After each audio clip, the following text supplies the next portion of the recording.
Right.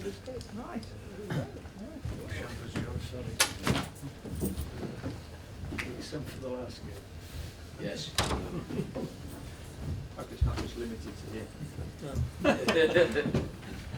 We'll see. Everyone turning over? Okay. Mark, I guess since it's the only subject that seems to have been spoken about since Monday, we might as well start with Leicester City and your thoughts on what they've achieved. Well, it's a fantastic achievement. Whether or not it's unprecedented, I don't know. Are we going to see more, possibly in inverted commas, some fashionable clubs get to the top of the pile? Who knows? But it's a great effort, fantastic that they've been able to do it, and done it with a couple of games to spare as well, so that shows them great credit. What does it mean for a club like Stoke City, the fact that a club like Leicester can break into what was previously seen as an unbreakable? Probably adds more pressure on us, because now Leicester have done it, everybody thinks, oh, maybe Stoke can do it, or other tables in around, like other teams in around the top 10 of the table. It's not easy. You've got to have things going for you. You've got to have a little bit of luck along the way, and you've got to have players playing right at the top of their level for the whole 9-10 months of the season, and that doesn't happen very often. So you've got to have good players, good team, good work ethic, and a little bit of luck as well. And if you get all those things in one season, then you've got a chance. Well, as you've touched upon there, a lot of things need to go your way. So realistically, can it be done again anytime soon in the near future? Well, yeah, Leicester have proven that it can happen. So I think that will obviously resonate with a lot of clubs. But you sense next year, certainly the so-called bigger clubs will have something to say of it, and will probably give it a better run than they did this year, to be perfectly honest. So you always sense that they're going to come back again. So when an opportunity presents it, you've got to grab it, and that's certainly what Leicester have done this year. What about Stoke then? What is your assessment of the way the season has gone, given that the last 5 games, of course, have been winless for you? Well, yeah, we've been frustrated, I think. It's probably the thing I'm thinking sums up our season. I think we've excelled on occasions. Other times we've disappointed ourselves. Other times when we've had opportunities, we haven't quite been able to do it.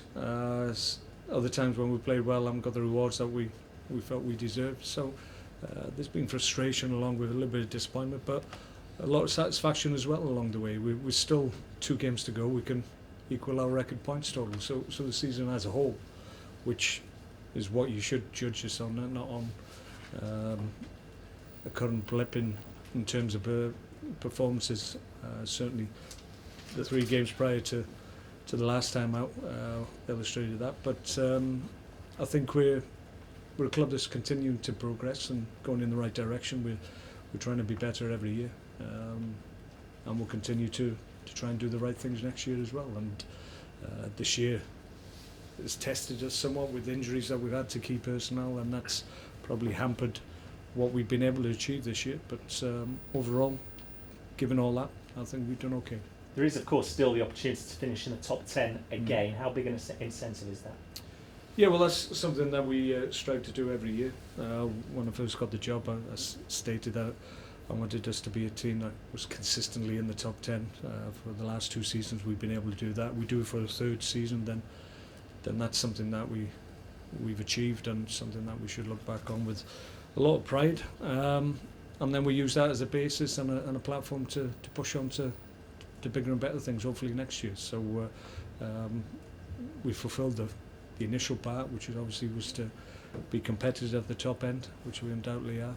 Next year we'll try and push on again. What do you expect from Crystal Palace this weekend? Because quite clearly, with an FA Cup final on the horizon for them, they've still got plenty to play for. Yeah, it's. I'm sure it's a difficult one for Crystal Palace. Their focus, I'm sure, will understandably lead itself to looking ahead to a cup final.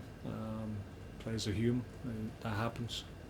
But I think I'm right in saying this, it's probably their last home game before the end of the season, so that always puts an edge to your game. It's always important to leave the home supporters. Not all of them will be able to go to the cup final, so it's an opportunity for the players to thank them. So they want to put a good performance in, I'm sure, in the last home game. So we've got to be ready for that. But it's dependent on how Alan sees it, really, whether or not he feels he's got to take the opportunity to protect players, or he thinks this is a good time to get everybody up to speed, given there's still a couple of weeks before the final. So players still have to play. So his team selection will be interesting when I see it tomorrow. And from your perspective, are you inclined to give Peter Crouch more playing time, given the way he's played it? Peter played really well last week. I was really pleased with what he produced. It didn't surprise me. I said after the game that he's a good player. I probably disappointed him more than most this year, just because we had new players in the building, needed to get them up to speed in the Premier League, and that's on occasions restricted his opportunities, certainly in the Premier League. He's had decent amount of appearances during the season, but not enough starts in the Premier League, he'll feel. But he came in, as he always does, and has an impact on games, and I was really pleased with what he produced, so he's done himself no harm for the game at the weekend. Thank you. Okay. And similarly, Charlie Adam came Yes. back into the side, having been injured for a while, but he hasn't played or started a Premier League match for quite some time. How did you think he did? More of the same, really. I thought, from Charlie's point of view, that was a really encouraging one. He's been out of contention, really, for a number of weeks, but just felt we needed to make a few changes personnel-wise, because we'd had 3 heavy defeats, so we needed to change things around just to freshen things up. Players obviously need that sometimes when you're just in a run of form. So it worked to that extent, and Charlie and Peter came on to good effect, and I was delighted with what they produced. In fairness to Charlie, I wasn't expecting him to get to the end minutes of the game, to be perfectly honest, but he was really strong. That's credit to him. He does extra work. Has always done that since I've been here, and that enabled him to have a good performance and a good time in the team. So, like Peter, he hasn't done himself any harm in terms of my thoughts for the weekend. Do you think that at the weekend, not that it was a rot, but that you stopped the rot as such, having conceded 12 goals and scoring none? Was it better? Yeah, that was the important thing from our point of view. We obviously played 3 good teams in Liverpool away, Man City away, and Spurs obviously here, and in those 3 games we weren't quite up to the job that was required. So we needed to do something. We needed to get back on track, and certainly felt that's what we did. We should have won the game.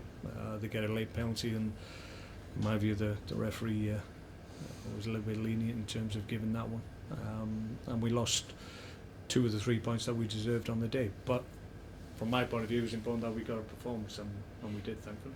And how hopeful are you that, because outsiders, we always say this, but that the players have got their flip-flops on at this time of year, how confident are you that your lads haven't?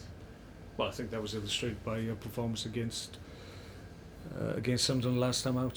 Sunderland, everything to play for, everything to lose, and they gave it everything that they had. We were the match for them and better for them on the day. So that tells you that our guys are still very much focused on what we have to do. We've got an opportunity against Palace at the weekend to get another away win under our belts. We've had our best ever performances on the road this year. 6 wins. We'd love 7 wins. Never done that in the Premier League, so we can still achieve things in these last 2 games, and that's our intention. And finally, for me, any development contract-wise with Arnautovic? No, I think he'll go right to the summer now. Marco, in fairness to him, has always been consistent in what he's said in terms of the negotiation. He wants to play football. He wants to get to the end of the season. His representatives and his brother are obviously dealing with the discussions in regard to the contract, and I'm sure they'll continue for a little bit longer than I would like, but it is what it is. But from Marco's point of view, he'll just concentrate on the 2 games that we have, and then if there's anything to report, we'll get back to you. Mark, are the injury problems easing? I believe Glenn Johnson's back in training. Yeah, Glenn's trained for a week. He's not ready to play yet. We're hopeful that he'll be available for selection next weekend. 2 weeks of training will get him up to speed, and we think he'll be an option next week. But he's very happy. He's training really well. He's got a little bit of discomfort still, which you expect, but we anticipate that'll be manageable, and it's something that he have for a little bit more time yet until it settles down completely. But it won't stop him playing if and when we think he's ready. But he probably needs one more week, and he'll be ready for next week. He's been a great signing. He had a great first half of the season, and you've missed him, haven't you?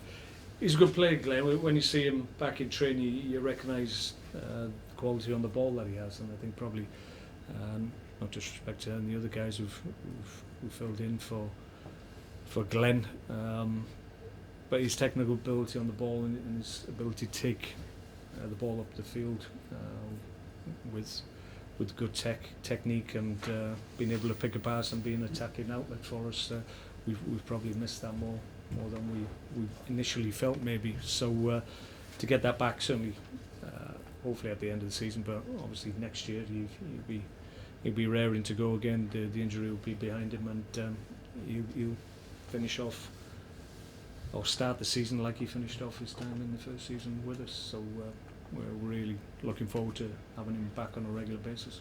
Another one is Mark Wilson. Will he be back before the end of the season? No, Mark's struggling. He had that reaction in the under-21 game, and it's not settled down enough for me to think that he's an option before the end of the season.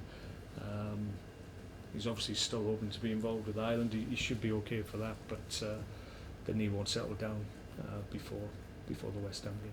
Any other injuries? Sorry to keep bringing them up. No. Bojan got a bang on the top of his foot today. We're hopeful that that will settle down, but it's a little bit sore at the moment, so you would think that it will be sore tomorrow, but whether or not it takes him out the equation, we'll have to wait and see. But my initial thought is that he'll be okay. He might not train tomorrow, but he should be okay for the game. Thanks, folks. Okay. Cheers, Mark. Okay, Good thanks. luck. Thanks.